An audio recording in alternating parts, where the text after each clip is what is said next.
On CIA, which is not the case. It was the Kennedys that they made the decision not to support the landing with B-25 air cover. They withdrew it This was after the Bay of Pigs. during the Bay of Pigs. During the Bay of Pigs. Yeah. Okay. And so that failed because the fighters from Cuba came in and sunk the only ammunition ship they had, blew it up in the Bay of Pigs Bay. Boom, it was gone. So these guys are up there in the swamps with guns, no ammunition. Okay. Well, anyway, they were when it failed, when the Bay of Pigs failed, and they got a lot of bad publicity on the basis. Bobby thought they should have some revenge. So they formed Mongoose to eventually throw him out again. And he didn't trust CIA. He wanted to cut them off. So they named Lansdale to do it. And Lansdale was head of Mongoose, which is to sabotage, to infiltrate, to do that.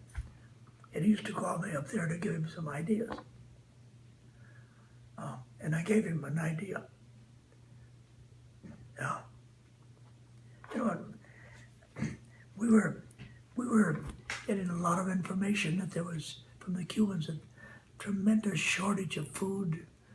The Russians are sending horrible stuff. So the lard was black and it looked like grease instead of lard because it wasn't white and pretty like they were used to getting in American cans. And he said the terrible thing, there's no toilet paper or no Kotex, no sanitary napkins for the women. So it's horrible, so that's what we're getting. So I came up with the idea of the thing that dictators hate worst is criticism. They cannot stand, their ego cannot stand for people to laugh at them, to ridicule them. That's the worst thing you can do to a dictator, okay? So I thought of a psychological thing. Said these poor people are suffering without toilet paper. Let's send black flights over and parachute cases of toilet paper in the interior and fill the void and sanitary napkins and all that.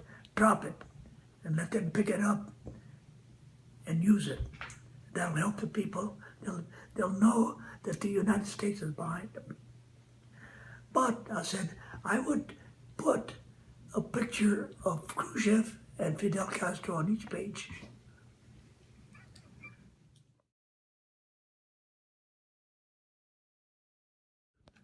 Very sensitive information from the Cuban who were coming out of Cuba. And they were talking about these big things that were being loaded on trucks and boxes with the fins sticking out. And it said these big flatbed trucks weren't big enough and it stuck off the bat, but they would only move them from the Russian ships at 2 or 3 o'clock in the morning, and people could not get within a mile of the route. So something is going on. So we were getting indication that they were bringing intercontinental missiles into Cuba. And it kept reporting, nothing happened. So this thing started going up, started getting in the press. So one day,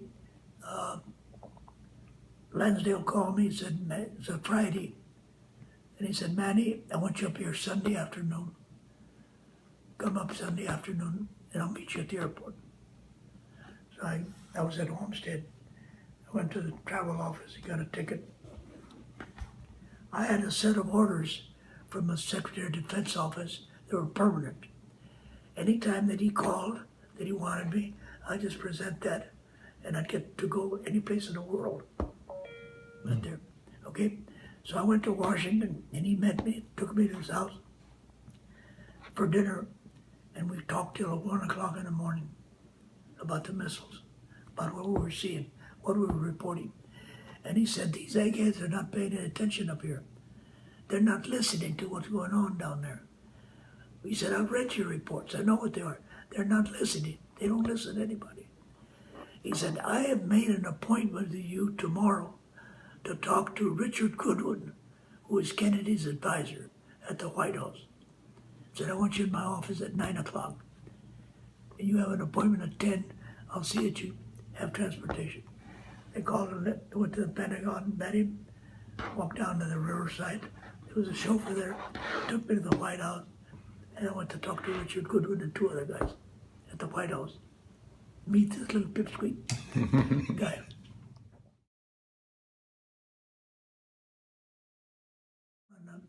Attaché in the military at a conference in Washington. And he and I were talking the same way because he listened to me talking about Guatemala. And he says, you think like I do. And we became intimate friends. So therefore, when he got up to that level, when they needed somebody with a real problem, like the Dominican Republic, he would pluck me out and have me sent there. That's what happened. So that's what it is. And Lansdale had been sent to the Philippines with one of the advisory groups of the military to help with the growing guerrilla problem, the Hawks. Do you remember that? No. The Hawks were a terrible outfit, and they were operated in Mindanao, and they were just about to take over. And so they sent Lansdale as a lieutenant colonel, and he's there. And he befriended the then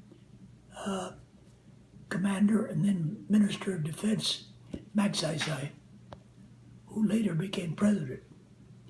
And together, by working with his friendship, like you say, together they resolved the Hawk operation. Not by arms, not by arms. Lansdale was a guy that says, in order to win, you've got to resolve the problem. And the problem is with the people in the village. If the government ignores the people in the village, they're going to support guys that want to overthrow the government. So you work on that group of citizens and convince them that they're worth something and do something for them. And communicate with them, get to know them, get out of the office, go down there. And that's what he did. He would go and visit the elders and talk, and he'd chew pork with them and drink their tuba juice and all that. And he got to know them. And they trusted him and he gave them ideas. That's how he solved it. And the security and the intelligence says, wait just a minute. He picked up the phone and he called and said, I have a guy here I've known for a long time. He's a very good intelligence officer. Can you use somebody? He was talking to the chief of the attaché branch, and they just happened to have a vacancy in Guatemala. And boom, I fell right into it. And that was in 1950. And I served over a 12-year period. I served 10 countries as a military attaché, which is a record. 5 Central American Republic, Peru, Bolivia, Venezuela, Dominican Republic, and Haiti. 1950? 1950 to 1960. 1961, on the basis that I was getting numerous calls to ask me about Argentina. And I didn't know these guys personally, so I was restricted in a confidence of that I could relay over the phone to them.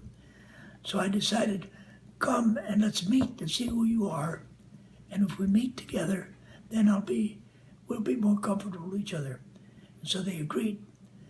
And so initially I had about 10 guys from the major companies that came in to meet. And we talked and they said, well, what's our problem? And they said, well, this is what it is. So I briefed them on what we were running into in Argentina for ITT Corporation. And they said, boy, this is something. They said, let's get together again in a month. So then we got together in a month, but I invited more people, including some FBI guys locally. and I invited some people from Washington to come and talk to us about, so they could be a part of the group. And that's how it got started. Wow. And we decided from the very start that whatever was said in the group would remain strictly confidential among ourselves, so that we could feel freely to discuss and openly discuss sensitive things, and we would help each other, because one man would have a solution to a problem that this guy might have. Mm-hmm. So that's how it formed. And it lasted about 10 years. Wow. But then the younger people started coming in. You had cell phones, and they were busy, and I paid advisors from the outside, and they didn't have the same comradeship. Now I have a little bit of the history of that group, and I can send you a copy of it, so that it'll give you some idea when you form your group to do the same thing, that you're sharing something with them, with these veterans over here, getting their information so you can share it to their people that come after them, and with that confidence.